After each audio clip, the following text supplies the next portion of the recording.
చంద్రబాబుతో బీఆర్ఎస్ ఎమ్మెల్యేలు భేటీ అయ్యారు. మల్లారెడ్డి, రాజశేఖర్ రెడ్డి, అలాగే మాజీ ఎమ్మెల్యే తీగల కృష్ణారెడ్డి, కృష్ణారావు జూబ్లీహిల్స్ లోని చంద్రబాబు నివాసంలో భేటీ అయ్యారు.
హైదరాబాద్ లోని చంద్రబాబు నివాసంలో బీఆర్ఎస్ ఎమ్మెల్యేలు భేటీ అయ్యారు. చంద్రబాబుతో మల్లారెడ్డి, రాజశేఖర్ రెడ్డి భేటీ అయినట్లు తెలుస్తోంది.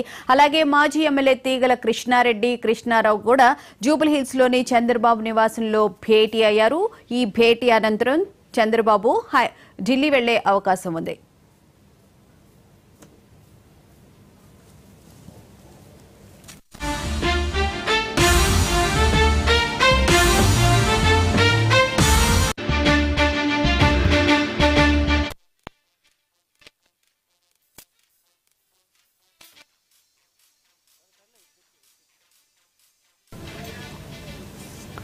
చంద్రబాబుతో బీఆర్ఎస్ ఎమ్మెల్యేలు భేటీ అయ్యారు. ఇదే అంశానికి సంబంధించిన పూర్తి వివరాలను మా ప్రతినిధి మధు నడి తెలుసుకుందాం. మధు, చెప్పండి, బీఆర్ఎస్ ఎమ్మెల్యేల భేటీకి సంబంధించి అప్డేట్ ఏంటి? అలాగే తీగల కృష్ణారెడ్డి తెలంగాణ టీడీపీలో చేరుతారు అని చెప్పి వార్తలు అయితే వస్తున్నాయి. అక్కడున్న అప్డేట్ ఏంటి? కాసేపటి క్రితమే మల్లారెడ్డి వచ్చారు, తీగల కృష్ణారెడ్డి కూడా ఇక్కడికి వచ్చారు, చంద్రబాబు నివాసానికి అయితే వెళ్ళారు. ఇక్కడ ఒకటి కాస్త ఆసక్తికరమైనటువంటి విషయం ఏంటంటే, ఎప్పుడైతే మల్లారెడ్డి కావచ్చు, అదేవిధంగా తీగల కృష్ణారెడ్డి వాళ్ళిద్దరూ కూడా చంద్రబాబు నాయుడు నివాసానికి వచ్చినటువంటి రెండే నిమిషాలకి చంద్రబాబు నాయుడు బయటికి వెళ్ళిపోవడం జరిగింది. ఇంటి నుంచి ఆయన కాన్వాయ్ అంతా కూడా ఇక్కడి నుంచి బయలుదేరి వెళ్ళడం జరిగింది. అయితే చంద్రబాబు కాన్వాయ్ బయటకు వెళ్ళిపోయిన తర్వాత మరొక 2 నిమిషాలకే తీగల కృష్ణారెడ్డి కావచ్చు, లేకపోతే మల్లారెడ్డి వాళ్ళిద్దరూ కూడా వెంటనే వెహికల్లో కూడా వచ్చారు. అంటే ఆల్మోస్ట్ ఒక 5 నిమిషాలు కూడా చంద్రబాబు నాయుడు నివాసం లోపలైతే ఉండలేరు. మరి బయటకు వచ్చినటువంటి తీగల కృష్ణారెడ్డి మీడియాతో కూడా మాట్లాడుతూ కూడా ఆయన ఒకటే మాట చెప్పారు, మేము తెలుగుదేశం పార్టీలో చేరబోతున్నాము, అందుకోసమే ఇక్కడికి వచ్చాము అని చెప్పినప్పటికీ పక్కనే ఉన్నటువంటి మల్లారెడ్డి ఏమాత్రం కూడా ఈ మొత్తం వ్యవహారానికి సంబంధించి తీగల కృష్ణారెడ్డి చెప్పినటువంటి మాటలు ఏవైతే ఉన్నాయో ఆయన చెప్తూ ఉండగానే పక్క నుంచి తీగల కృష్ణారెడ్డి పక్క నుంచి అయితే మల్లారెడ్డి వెళ్ళిపోయారు. మల్లారెడ్డిని కూడా మనం అడిగే ప్రయత్నం చేశాం, ఏంటి మీరు తెలుగుదేశం పార్టీలో చేరడానికి వచ్చారా ఏంటి అని అడిగినప్పుడు, లేదు నేను మనవరాలి పెళ్లికి సంబంధించి ఒక శుభలేఖ ఇవ్వడానికి వచ్చాను, అంతకుమించి ఏమీ లేదు అంటూ కూడా ఏమాత్రం కూడా జస్ట్ శుభలేఖ ఇవ్వడానికి వచ్చాను అనేటటువంటి ఒకే ఒక పదం అయితే ఆయన యూజ్ చేయడం జరిగింది. ఆ తర్వాత ఏమీ మాట్లాడుకుని వెళ్ళిపోయారు. కానీ ఒకవేళ తెలుగుదేశం పార్టీలో చేరడానికి మల్లారెడ్డి సుముఖంగా ఉన్నట్టు కనిపించేది ఆయన మాట్లాడేవారు, వచ్చి ఏం జరిగింది, ఎందుకు కలవాల్సి వచ్చింది అనే దాని మీద పూర్తి స్థాయిలో మాట్లాడేవారు. ఎందుకంటే ఆల్మోస్ట్ మల్లారెడ్డి ఏ విధంగా మాట్లాడతారు, బయట ప్రెస్ మీట్ ఏర్పాటు చేసినప్పుడు ఆయన చెప్పేటటువంటి మాటలు అవన్నీ కూడా మనం చూస్తూ ఉంటాం. కానీ ఈసారి మాత్రము ఇంత పెద్ద వ్యవహారం ఏదైతే అంటే చంద్రబాబు నాయుడు నివాసానికి రావడము, లోపలికి వెళ్ళడము, చంద్రబాబు నివాసంలో ఆయన కలవడము, కలిసిన తర్వాత బయటకు వచ్చి ఎక్కడ కూడా చిన్న వర్డ్ కూడా మాట్లాడకుండా జస్ట్ శుభలేఖ ఇవ్వడానికి వచ్చాను అనేటటువంటి ఒక మాట చెప్పడము, తీగల కృష్ణారెడ్డి మాట్లాడుతూ ఉండగానే చంద్రబాబు నాయుడు గతంలో హైదరాబాద్ విషయంలో ఆయన చేసినటువంటి డెవలప్మెంట్ ఏదైతే ఉందో ఆ డెవలప్మెంట్ చూసి మేము తెలుగుదేశం పార్టీలో చేరడానికి ఇక్కడికి వచ్చాము, అందులో భాగంగానే టీడీపీ పార్టీలో చేరుతున్నాము అనేటటువంటి మాట చెప్పిన తర్వాత వెంటనే పక్కనే ఉన్నటువంటి మల్లారెడ్డి పక్క నుంచి వెళ్ళిపోవడం జరిగింది. ఎందుకని ఈ గ్యాప్ ఎందుకని వచ్చింది, మల్లారెడ్డి ఎందుకని వెళ్ళిపోవాల్సి వచ్చింది, అసలు ఇక్కడికి ఎందుకు వచ్చారు, చంద్రబాబు నాయుడు నివాసానికి రావడానికి గల కారణాలు ఏంటి, ఇవన్నీ కూడా అనేక డౌట్లు అయితే లేకపోలేదు. ఖచ్చితంగా ఒక సమాచారం అయితే ఉంది. లోపలికి వెళ్ళారు మల్లారెడ్డి, తీగల కృష్ణారెడ్డి లోపలికి వెళ్ళిన తర్వాత జస్ట్ ఒక 5 నిమిషాలు కూడా లోపలైతే టైం స్పెండ్ చేయలేదు. అలా వెళ్ళారు, ఇలా వచ్చారు అనే విధంగానే జరిగింది తప్ప ఎక్కడా కూడా దీనికి సంబంధించినటువంటి వ్యవహారాలు అయితే ఏం జరిగింది అనేది మాత్రం ఎవరు కూడా ఎక్స్ప్లెయిన్ చేయలేదు. అటు మల్లారెడ్డి కావచ్చు, తీగల కృష్ణారెడ్డి కావచ్చు. తీగల కృష్ణారెడ్డి ఒకటి స్పష్టంగా కూడా ఆయన ఓపెన్గానే చెప్పేశారు, మేము తెలుగుదేశం పార్టీలో చేరడానికి ఇక్కడికి వచ్చాము, అందులో భాగంగానే చంద్రబాబు నాయుడు కలవడానికి వచ్చాము అని చెప్పారు. చెప్పిన తర్వాత ఆయన వెళ్ళిపోయారు. మల్లారెడ్డి మాత్రం మాత్రం కూడా మాట్లాడకుండా సైలెంట్గానే ఉండి జస్ట్ శుభలేఖ ఇవ్వడానికి వచ్చామనేటటువంటి సింగిల్ లైన్ వర్డ్ చెప్పేసి అయితే ఇక్కడి నుంచి వెళ్ళిపోవడం జరిగింది. అయితే తీగల కృష్ణారెడ్డి అయితే చాలా క్లియర్గా చెప్పారు టీడీపీలో చేరతానని చెప్పి. మల్లారెడ్డి విషయానికి వస్తే కనుక మళ్ళీ మాట్లాడతానని చెప్పి చంద్రబాబు నాయుడు గారు చెప్పారు అని చెప్పని అంటున్నారు కదా, అంటే అక్కడ 2 ఇష్యూస్ జరిగినాయి అని చెప్పి అనుకోవచ్చా? ఇక్కడ ఒకటి ప్రధానంగా కూడా మల్లారెడ్డి వే ఆఫ్ స్టైల్ కావచ్చు, వే ఆఫ్ మాట్లాడే విధానం కావచ్చు, అదంతా కూడా చాలా డిఫరెంట్గా ఉంటుంది. ఆయన గలగల మాట్లాడతారు. ఏ విషయమైనా సరే ఒక చిన్న క్వశ్చన్ అడిగితేనే దానికి ఇంతసేపు ఆన్సర్ చెప్తారు. అలాంటిది ఇంత పెద్ద వ్యవహారంలో ఆయన మాట్లాడకుండా ఉన్నారు అంటే ఎందుకని మాట్లాడలేదు? వచ్చారు, శుభలేఖ ఇవ్వడానికి వచ్చాను అనేటటువంటి ఒక పదం మాత్రమే చెప్పేసి, అది కూడా ఎందుకు చాలా ఫోర్స్ చేస్తే ఎందుకు వచ్చారు ఒక 10 సార్లు అడిగితే ఇలా పలానా శుభలేఖ ఇవ్వడానికి అనేటట్టు సింగిల్ లైన్ వర్డ్ చెప్పడము. తీగల కృష్ణారెడ్డి మాట్లాడుతూ ఉండగానే తీగల కృష్ణారెడ్డి చాలా స్పష్టంగానే చెప్పారు, మేము తెలుగుదేశం పార్టీలో చేరడానికి వచ్చామని చెప్పినప్పటికీ కానీ పక్కనే ఉన్నటువంటి మల్లారెడ్డి ఆ మాట చెప్పకనే అక్కడి నుంచి వెళ్ళిపోవడం. మరి ఎందుకని వెళ్ళిపోయారు అనేక డౌట్లు అయితే లేకపోలేదు కదా. సో ఆయన వచ్చారు తెలుగుదేశం పార్టీలో, ఆయనకు ఉన్నటువంటి ఇప్పుడు రైట్ నో సిచ్యువేషన్ మల్లారెడ్డికి ఉన్నటువంటి తెలంగాణలో, అందులో హైదరాబాద్లో ఆయన కాలేజీలు ఏవైతే ఉన్నాయో ఆ కాలేజీలకు సంబంధించి ఉన్నటువంటి వ్యవహారాలు అవన్నీ కూడా మనం చూస్తూ వస్తున్నాము. హైడ్రా కావచ్చు, హైడ్రా ఖచ్చితంగా మల్లారెడ్డికి సంబంధించినటువంటి ఇల్లీగల్ నిర్మాణాలు ఏవైతే ఉన్నాయో వాటన్నింటిని కూడా కూలుస్తారు అనేటటువంటి ప్రచారం కూడా భారీగానే నడుస్తుంది. సో ఈ నేపథ్యంలోనే ఆయన కూడా ఇక్కడికి వచ్చి కలవడం వెనక ఉన్నటువంటి రహస్యం ఏంటి, కలవడం వెనక ఉన్నటువంటి అసలైన మతలబ్ ఏంటి అనేక డౌట్లు కూడా లేకపోలేదు. కానీ మల్లారెడ్డి నోటి నుంచి మాత్రము నేను తెలుగుదేశం పార్టీలోకి వెళ్తున్నాను అనేటటువంటి మాట అయితే ఇప్పటి వరకు రాలేదు. అలా చెప్పినటువంటి తీగల కృష్ణారెడ్డి పక్కనే చెప్తున్నప్పటికీ పక్కనే ఉన్నటువంటి మల్లారెడ్డి మాత్రం అక్కడి నుంచి వెళ్ళిపోయారు. మరి ఇలా అనేక డౌట్లు లేకపోలేదు. లోపలికి వెళ్ళి జస్ట్ ఒక 5 నిమిషాలు మాత్రమే టైం స్పెండ్ చేశారు. అసలు చంద్రబాబు నాయుడు వీళ్ళని కలిసారా లేదా అనే డౌట్స్ కూడా లేకపోలేదు. అయితే మధు, ఇక్కడ ఒక విషయం చూస్తే కనుక 2024లో ఏపీకి ముఖ్యమంత్రి అయిన తర్వాత చంద్రబాబు నాయుడు హైదరాబాద్ వచ్చినప్పుడు కార్యకర్తలను ఉద్దేశించి కూడా కొన్ని కీలక వ్యాఖ్యలు చేశారు.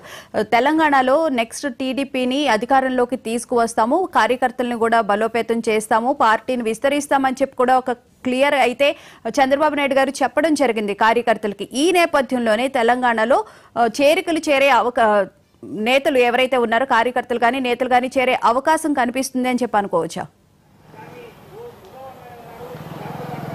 డెఫినెట్గా కూడా తెలుగుదేశం పార్టీకి సంబంధించి తెలంగాణలో చాలా వరకు అంటే గ్రౌండ్ లెవెల్ ఏదైతే ఉంటుందో, అంటే గ్రౌండ్ లెవెల్లో ఉన్నటువంటి పిల్లర్స్ ఏవైతే ఉన్నాయో అప్పటి నుంచి ఇప్పటికీ కూడా ఆ పిల్లర్స్ వ్యవస్థ, ఆ స్ట్రాంగ్నెస్ ఏదైతే ఉందో అది ఇప్పటికీ ఉంది. అది ఎక్కడికి చెక్కు చెదరలేదు. ఆ స్ట్రాంగ్నెస్ కావచ్చు, ఆ క్యాడర్ కావచ్చు, మొత్తం ఉన్నటువంటి అభిమానులు తెలుగుదేశం పార్టీకినే నమ్ముకొని ఇప్పటికీ కూడా ఆ మొత్తం దానికి సంబంధించినటువంటి పిల్లర్ వ్యవస్థ ఏదైతే ఉందో ఆ పిల్లర్ వ్యవస్థ ఎక్కడ కూడా చిక్కు చెదరలేదు, చాలా స్ట్రాంగ్గానే ఉన్నారు. కానీ పైన ఉన్నటువంటి అంటే ఆ పిల్లల పైన ఎదిగినటువంటి నాయకులు ఎవరైతే ఉంటారో వాళ్ళు మాత్రమే కొంతమంది బీఆర్ఎస్ పార్టీలోకి ఆల్మోస్ట్ ఎక్కువ మంది బీఆర్ఎస్ పార్టీలోకి వెళ్ళిపోయారు, మరి కొంతమంది ఇతర పార్టీలలోకి వెళ్ళిపోయారు. వాళ్ళందరూ కూడా ఏంటంటే అటు వెళ్ళిపోయారు. కానీ క్యాడర్ మాత్రం అలానే ఉంది. క్యాడర్ వ్యవస్థ, క్యాడర్కి ఉన్నటువంటి స్ట్రెంత్ ఏదైతే ఉందో అది ఇప్పటికీ అలానే చెక్కు చెదరకుండా అయితే ఉంది. అయితే ఈ నేపథ్యంలోనే చంద్రబాబు నాయుడు కూడా గతంలోనే మాట్లాడుతూ కూడా డెఫినెట్గా తెలుగుదేశం పార్టీని మళ్ళీ తెలంగాణలో పూర్వ వైభవం తీసుకొని వస్తాము అని చేసినటువంటి ప్రకటన అనంతరం కూడా అక్కడ ఏపీలో తెలుగుదేశం పార్టీ కూటమి ప్రభుత్వం అధికారంలోకి రావడము, మరోవైపు ఇక్కడ కాంగ్రెస్ పార్టీ అధికారంలోకి రావడం, ఇదంతా కూడా మొత్తం క్యాడర్ను కూడా అంటే తెలుగుదేశం పార్టీకి సంబంధించినటువంటి కింది స్థాయి క్యాడర్ ఎవరైతే ఉన్నారో వాళ్ళందరూ కూడా చాలా స్ట్రాంగ్గానే ఉన్నారు.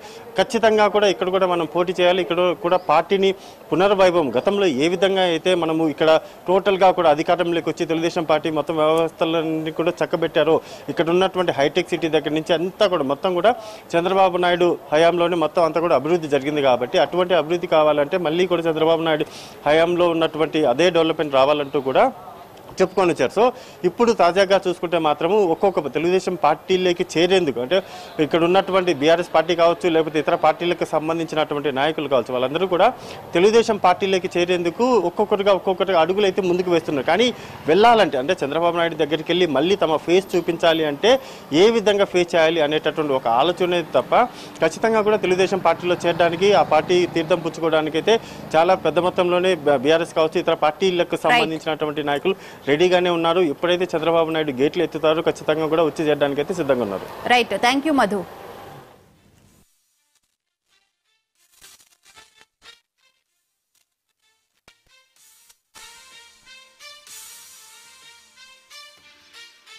తర్వాత ఒకప్పటి ఆంధ్రప్రదేశ్ ముఖ్యమంత్రి, ఇప్పుడు ప్రస్తుత ముఖ్యమంత్రి ఆంధ్రప్రదేశ్,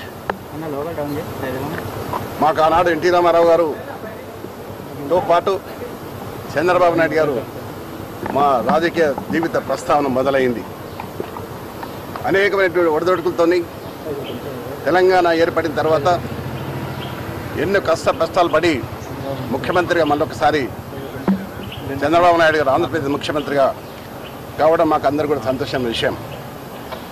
ఆనాడు ఎన్టీ రామారావు పాలన మళ్ళీ రావాలని, ఈ తెలంగాణలో కూడా మళ్ళీ ఎన్టీ రామారావు ఏ విధంగానైతే బీద బడుగు వర్గాల ఆశాజ్యోతిగా నిలిచాడో ఆ విధంగా తేయాలనే ఉద్దేశంతో ఈరోజు వారిని కలవడం జరిగింది. అంతేకాదు ఈరోజు హైదరాబాద్ నగరం ఇంత సుందర నగరంగా తీర్చిదిద్దామంటే ఆనాడు నన్ను మేయర్గా చేసిన చంద్రబాబు నాయుడు గారు, ఆయన ముఖ్యమంత్రిగా ఉన్నప్పుడే హైదరాబాద్, సికింద్రాబాద్, హుస్సేన్ సాగర్తో పాటు ఈరోజు సైబరాబాద్ సిటీ తీసుకొచ్చింది కూడా చంద్రబాబు నాయుడు గారు. దాంట్లో ఎవరు కాదనలేరు, సాక్ష్యం నేనే. ఈ హైదరాబాద్ నగరంలో clean and green, the best city award, the best tourism award తీసుకొచ్చింది కూడా చంద్రబాబు నాయుడు గారు. అయితే ఈ మధ్యకాలంలో తెలంగాణ అంశం వచ్చి మరి ఏం జరిగిందో మనం అందరం చూస్తూనే ఉన్నాం.